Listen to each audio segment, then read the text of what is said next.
Hey guys, welcome to the Liberal Hive Mind, a channel solely focused on exposing the abundant hypocrisy of the left. Well, you know, we've been talking about it for years, initially dubbed Obamagate, and for the most part, a lot of it's been speculation, there's been a lot of theory, but now, well, I guess we can pretty much say it's confirmed. You know, while the media is playing games with these fake Epstein letters that don't connect any frickin' dots at all, as they're desperately trying to rope Donald Trump as some sort of cartoon villain, as they're attempting to manufacture yet again another partisan scandal, the real scandal now officially drops as Director of National Intelligence Tulsi Gabbard goes absolutely frickin' nuclear, essentially confirming what we've been saying for years, that the Obama administration orchestrated a coordinated political hit job on President Donald J. Trump. Right after he won in 2016, they manufactured a fake intelligence narrative, Russia, Russia, Russia. They weaponized the intelligence community and leaked classified lies to the media, all in a desperate attempt to overturn the will of the American people to unseat a duly elected president. And now, well, it seems we've got the evidence in hand, and what likely follows next are criminal referrals. Obamagate is finally coming to light, and it's probably what the media should be focused on, instead of this obsession to twist the Epstein files into some partisan narrative to attack Donald Trump and the GOP at large. You know, there's a whole lot of talk, a whole lot of blah blah when it comes to the Epstein issue, but as of right now, we have no incriminating evidence. We have nothing to even run on. It's all speculation and old rehashed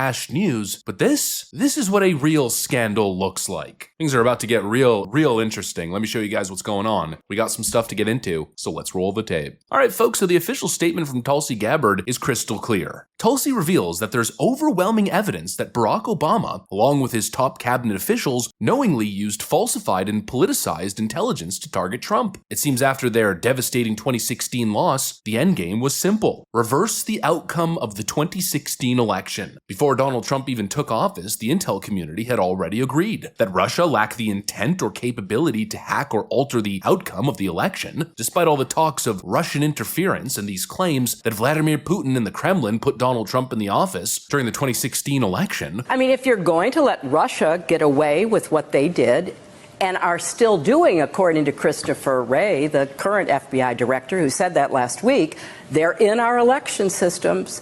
We're worried about 2020, he said. So, hey, let's have a great power contest and let's get the Chinese in on the side of somebody else. Are you worried that Putin could be attempting, and the Kremlin could be attempting to intervene in our election in 2024? And should we all be spending more time talking about that? I am very concerned about it. It wouldn't be the first time that Russia's intervened in our election. No. It wouldn't be the first time they've done it to try to help elect Donald Trump. And they have so much more at stake today than they did back in 2016. With the war going on in Ukraine, with NATO enlarging around it, they feel beleaguered. And here comes Donald Trump, a real lifeline. They have more at stake now than they did before. They have less risk aversion than they did before. So yes, we should fully expect them to engage. It's just a question of how much they engage. So who benefits from it? Donald Trump. Who benefits from Donald Trump? Putin.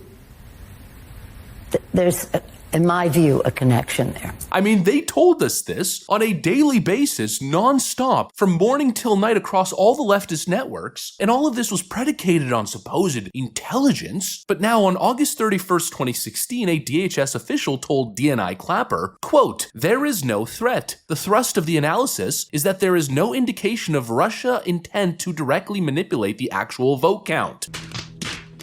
And you know what? That probably should have been the end of it. But of course, never let the facts get in the way of a good political narrative and hit job, or in this case, attempted shadow coup. That should have been the end of it, but instead on December 8th, just a little bit after Donald Trump's win, that intelligence was buried. It was pulled from the president's brief. And I wonder why that is. Well, probably because it contradicted the narrative that they were already preparing to unleash. Then on December 9th, Obama's White House calls an emergency National Security Council meeting. Top names in the room, that's James Clapper, John Brennan, Susan Rice, Loretta Lynch, Avril Haines, Andrew McCabe, and of course Obama himself. I mean, the coup comrades, let's call them. They had a meeting discussing what they were going to do, and the end result was a secret meeting to greenlight what would become the Russia hoax. The lie that Donald Trump won only because Vladimir Putin helped him. And actually, Vladimir Putin had dirt on Donald Trump, and he was a Manchurian candidate. One day after the meeting, intelligence community officials began crafting, quote, a new intelligence assessment, per the president's request, to claim Russian election election interference. And of course, this brand new assessment they pulled right out of their frickin' asses because said assessment had no new data, no proof, no justification, no just narrative engineering. They just made it up, just like the Hunter Biden letter. And then of course, the operation goes into overdrive. That same week, anonymous intelligence officials start leaking to the Washington Post and NBC that, quote, Putin was personally involved. The CIA concludes that Russia helped Trump. High confidence that Trump benefited. Then, of course, they sent their cronies like Adam Schiff to tell the American people during primetime news shows that there was, quote, more than circumstantial evidence that Donald Trump was working for the Russians. The whole frickin' thing, the whole Russia hoax was exactly that. It was a hoax. It was a partisan Democrat narrative meant to destroy Donald Trump's presidency. It was a deep state disinformation campaign. The real intelligence said that Russia didn't hack the election, but the truth was suppressed, deleted, and then overwritten with the Democrat fantasy, the Democrat fiction, which as we're learning now was designed and distributed from inside the White House during the end of Obama's second term. And now, well, we have all the evidence. Tulsi Gabbard posted all the unclassified documents herself, and those documents show the original draft from December 8th that stated outright that Russian and criminal actors did not impact recent US election results by conducting malicious cyber activities. Yeah, obviously, this MAGA movement has been grassroots since the start, and the idea that 3,000 Russian bots overturned the election as if this was proof that Donald Trump was a traitor and working for Vladimir Putin, it was bogus from the start, and they knew it, but instead they planted a weaponized assessment to just falsely claim the opposite. My friends, this was coordinated sedition, and it's no longer a theory, it's no longer speculation, it's now documented fact. The White House, in collusion with top intelligence leaders and media allies, orchestrated a deliberate multi-year operation to undermine and sabotage President Trump during his first term. In other words, the Democrats that are constantly lecturing you about democracy, they tried to nullify your vote. It's time to take it to the next level, folks. No more playing games, no more kids' gloves. Every name involved here needs to be hauled in. Brennan, Clapper, McCabe, Rice, Obama, no exceptions. The same people who screamed about insurrection for the last 5 years, ironically, ran a literal insurrection from inside the White House in 2016. And the sick irony is that they called you traitors. They said that you were a threat to democracy. Meanwhile, they were behind the scenes abusing their power and connections to manufacture false evidence. They lied to the public, they weaponized the government to subvert the will of the people. I mean, look, call me crazy, but after learning about this on top of everything else that we've learned over the last 8 years, the evidence that we have tying the Steele dossier directly to Hillary Clinton's campaign and everything else, these people belong in prison. Period. Anyways, that's pretty much what I got for you guys. Hopefully you enjoyed the video. If you did, make sure to leave a like and possibly subscribe. Thanks for watching, and I'll see you on the next one.